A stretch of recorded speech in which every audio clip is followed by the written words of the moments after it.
Hello guys, welcome to Pakistani honest reaction. तो कैसे हैं आप सब? मेरा नाम है मुदस्सिर। मैं हूं मुबशर। सो गाइस, वीडियो का टाइटल है why Bajaj bought KTM for 765 crore. तो भाई साहब, बजाज ने जो है केटीएम को खरीद लिया है 765 ही 7,765 करोड़। भाई 7,765 करोड़ की बजाज ने केटीएम को खरीदा है। KTM को ये खरीदा। कब?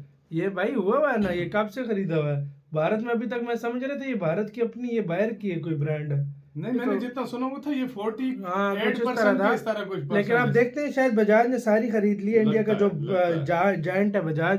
तो स्टार्ट बजाज ने कम्प्लीटली केटीएम को एक्वायर कर लिया है। हाँ, वही केटीएम ऑरेंज बाइक वाली जिसको कि इंडिया में छपरियों के साथ में भी रिलेट अब ये करते भी हैं। अब ये acquire डील किया है। करीबन 7,700 करोड़ रुपए में हुई है एंड बजाज के पास अब पियरर मोबिलिटी ग्रुप के 74.9% कंट्रोलिंग स्टेक्स है, जिसके साथ ही अब बजाज के पास में पियरर मोबिलिटी एजी ग्रुप की डिसीजन मेकिंग पावर अब बजाज के पास आ चुकी है। अब देखो, ये बात सिर्फ इस डील की नहीं है, इससे पहले भी केटीएम ग्रुप के साथ में कुछ ऐसी चीजें हुई है जिसकी वजह से आज वो यहाँ पर खड़े हैं कि बजाज को उसके अंदर पैसा इन्वेस्ट करना पड़ा, वो भी थोड़ा बहुत नहीं, करीबन 7,700 करोड़ रुपए। अब देखो, इस पूरे सिनेरियो में मेरी कुछ ऑब्जर्वेशंस है जो कि मैं आपके साथ में शेयर करूंगा अभी। बट उससे पहले केटीएम और बजाज का जो रिलेशन है वो सिर्फ अभी नहीं बना है, वो काफी लंबे टाइम से बनता हुआ है। करीबन 2007 के आसपास में केटीएम एंड बजाज पहली बार एक पार्टनरशिप में आए थे एंड इंडिया के अंदर और आसपास के देशों के अंदर में बाइक्स को बेचना शुरू किया था, जहां पर इंडिया में उन्होंने अपना एक बेस सेटअप किया था। अब इस पार्टनरशिप के अलावा इसी बीच में केटीएम ने कई सारी कंपनियों को एक्वायर भी किया था और उसके बाद में आने वाले टाइम में केटीएम ने इंसॉल्वेंसी भी अनाउंस की थी क्योंकि वो डेब्ट रीपे नहीं कर पा रहे थे। उसके पीछे भी कई सारे रीजंस रहे हैं। तो चलो एक एक रीजन को डिकोड करते हैं एंड साथ में मैं अपने पॉइंट्स भी शेयर करता रहूंगा। बट उससे पहले do consider subscribing ARD wheels, क्योंकि ऐसा कंटेंट बनाने में मेरी बहुत मेहनत लगती है और आपका एक सब्सक्राइब मेरे लिए बहुत वैल्यूएबल है, तो प्लीज सब्सक्राइब। चलिए आगे बढ़ते हैं।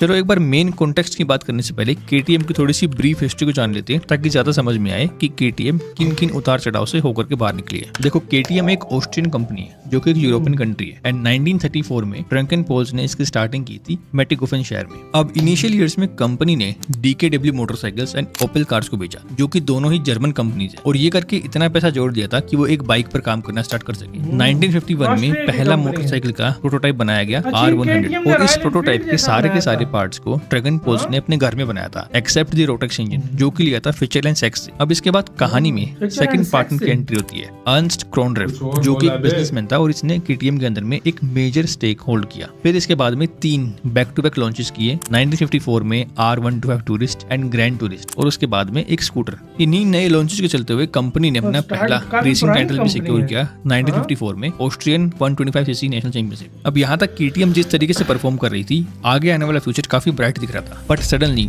दोनों के दोनों पार्टनर्स की डेथ हो जाती है एंड फिर एकदम से ड्रैगन पोल्स के बेटे को कमान संभालनी पड़ती है केटीएम की। 1980s तक आते आते केटीएम ने रेवेन्यू के मामले में $750 मिलियन को रीच कर लिया था, जिसमें से 76% रेवेन्यू उनका इंटरनेशनल बिजनेस से आता था टोटल टर्नओवर का। अब इसके बाद सडनली फिर वही रिपीट होता है और 1989 में एरिक ड्रैगन पोल्स की भी डेथ हो जाती है। अब ये वो समय आ चुका था केटीएम के लिए जहां से उसके हालात बिगड़ने स्टार्ट हो गए थे। अब इसके बाद में 51% केटीएम का टेक ओवर करती है ऑस्ट्रियन इन्वेस्टमेंट ट्रस्ट, जो कि फेल्ड हो जाती है लॉसेस को रिकवर करने में और वो लोन्स को रीपे नहीं कर पाती, जिसके बाद में जस्ट 2 साल बाद ही 1991 में मैनेजमेंट को ट्रांसफर कर देते हैं क्रेडिटर बैंक्स को। अब बैंक्स जो है वो केटीएम के अलग अलग डिविजन्स को 4 हिस्सों में अलग करके लोगों को बेच देते हैं, जिसमें कि बाइक्स वाले हिस्से को खरीदते हैं स्टीफन पियरर और फिर उसके बाद में ही हमें पॉपुलर ड्यूक सीरीज देखने को मिलती है 1994 में। अब केटीएम और बजाज के रिलेशन स्टार्ट होता है साल 2007 में, जब बजाज केटीएम के 14.5% स्टेक्स को एक्वायर करती है। अब ऐसी सिचुएशन इसलिए क्रिएट हुई क्योंकि जब कंपनी को स्टीफन पियरर ने एक्वायर किया था तो उसके बाद में कुछ ऐसे डिसीजंस लिए गए जिसकी वजह से बाद में फाइनेंशियल ट्रबल आई एंड जब केटीएम ने अपॉर्चुनिटीज को देखना स्टार्ट किया तो बजाज के साथ में टाई अप करना एक बेटर ऑप्शन दिखा। सिमिलरली बजाज को भी एक बेटर ऑप्शन दिखा इस डील में। अब बजाज जो है वो यूरोपियन मार्केट में एंट्री करने के लिए कोई अपॉर्चुनिटी को ढूंढ रही थी जो कि उनको केटीएम के अंदर दिखी।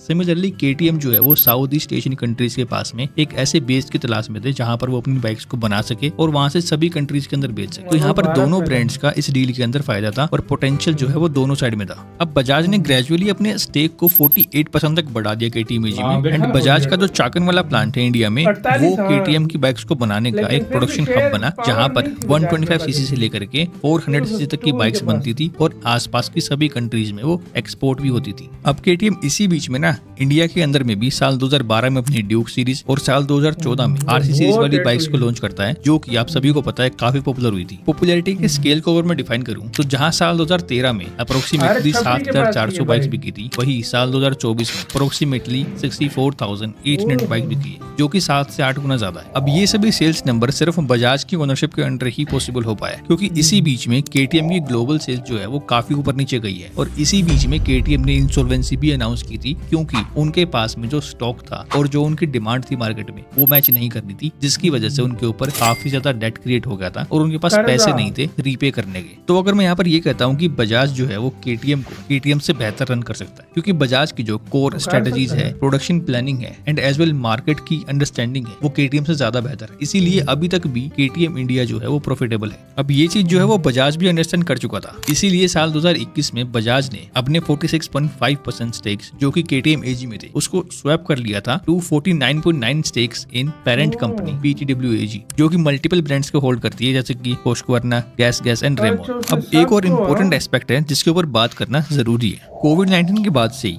अब एक साइड में केटीएम की अनसोल्ड इन्वेंट्री जो उनके सर का दर्द बन रही थी, वहीं पर दूसरी साइड ने केटीएम ने फेल्ड बाइसिकल्स को खरीद लिया ताकि वो एक्सपेंड कर सके ई बाइक एंड ट्रेडिशनल बाइसिकल्स में, क्योंकि कोविड के बाद ही इनकी सेल्स में एकदम से जंप आया था और ये मूव केटीएम की बहुत गलत गई और उनके ऊपर एक भारी डेट पाइलअप हो गया। इसके अलावा कंपनी ने एक और डिसीजन लिया था जिसकी वजह से काफी ज्यादा एक्सपेंस हुआ था और उसके बाद में वो डेट में क्रिएट हो गया था। नवंबर 2022 में केटीएम ने एमवी ऑगस्टा के 25.1% स्टेक्स को एक्वायर किया था, जिसको कि बाद में बढ़ा करके 50.1 कर दिया था लेट 2023 में। अब एक साइड में जो केटीएम का स्टॉक पाइलअप हुआ था और दूसरी साइड में ऐसे बड़े बड़े फाइनेंशियल एक्सपेंसेस जो कि बाद में डेट में क्रिएट हो गए, ये एक मेन रीजन रहा जिसकी वजह से केटीएम ने इंसॉल्वेंसी अनाउंस की थी। अब इस अपॉर्चुनिटी को देखते हुए और जो केटीएम के साथ में बजाज ने काम किया है और उसको प्रॉफिटेबल बनाया है इंडिया के अंदर में, बजाज ने 7,700 करोड़ रुपए के आसपास इन्वेस्ट करने का डिसीजन लिया केटीएम में। मतलब कि 100% डिसीजन अब जो है बजाज के हाथ में केटीएम का। तो अब हम क्या एक्सपेक्ट कर सकते हैं कि आने वाले टाइम में केटीएम हमें किस तरीके से दिखेगी?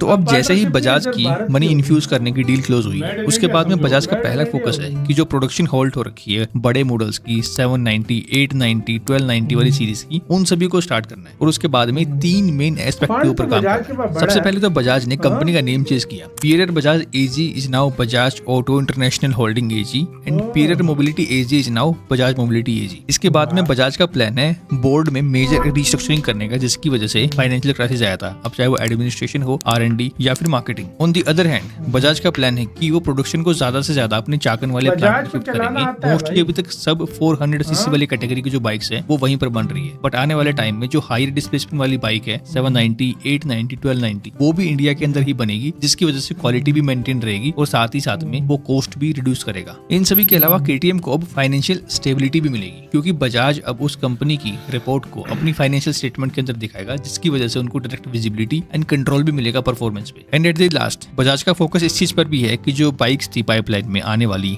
990, 3090 जिनका जो है लॉन्च डिले हो गया था 2026 तक because of all this financial crisis, Bajaj उनके ऊपर भी काम कर रहा है एंड जल्द ही उन नई बाइक्स को भी मार्केट में लॉन्च करेगा। तो इसी के साथ तो यार वीडियो खत्म। सो बेसिकली यार बजाज को पता है चलाते कैसे हैं कंपनी, सीधी सी बात है। केटीएम को नहीं पता था और पहले देखो 14% स्टेक बजाज ने लिए और उनकी भारत में एंट्री कराई, फिर 46, फिर 49 पॉइंट कुछ और फिर आखिर पे आप 100% ले ली। नहीं अभी सारी 100% 74 है। मैंने 100% नहीं कह रहे थे, डिसीजन इनके पास चला गया। तो यार 50% से जिसका ज्यादा हो तो डिसीजन मतलब अब 74% जो केटीएम है बजाज के, समझो वो बजाज का मतलब लगभग खरीद लिया सारा, लगभग 100% इंडियन हो गया। बिल्कुल भाई अब और क्या चाहिए भाई। अब भारत है, बजाज जो है खुले डिसीजन लेगा और अपने तरीके से कंपनी चलाएगा और देखना प्रॉफिट भी लेगी, क्योंकि प्रॉफिट बनाना बजाज से ऊपर कोई नहीं जानता। आपकी क्या गाइस राय है बताना, अपना बहुत ज्यादा ख्याल रखना तो है।